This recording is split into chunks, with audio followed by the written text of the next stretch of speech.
कि जब मुसलमान दावत दे तो उसकी दावत को कबूल करे।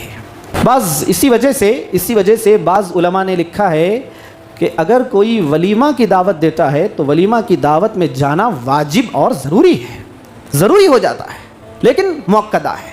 आदमी को क्या करना चाहिए? बग़ैर किसी उज़्र के अपने मुसलमान भाई की दावत को नहीं छोड़ना चाहिए।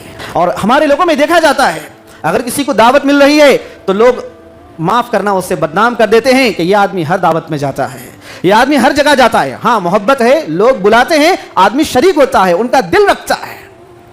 और आप सल्लल्लाहु अलैहि वसल्लम को भी दावतें दी जाती रहीं, अल्लाह के नबी दावत कबूल करते रहे, सहाबा की दावतों में भी अल्लाह के नबी गए। यहाँ तक के एक यहूदी औरत ने अल्लाह के नबी को दावत दी थी, आप सल्लल्लाहु अलैहि वसल्लम उसकी दावत में भी शरीक रहे, गैर मुस्लिम की दावत में भी शरीक रहे। मगर उस औरत ने क्या कर दिया था? खाने में जहर मिला दिया था। एक सहाबी ने वो खाना खा लिया और बाद में उनका इंतकाल हो गया।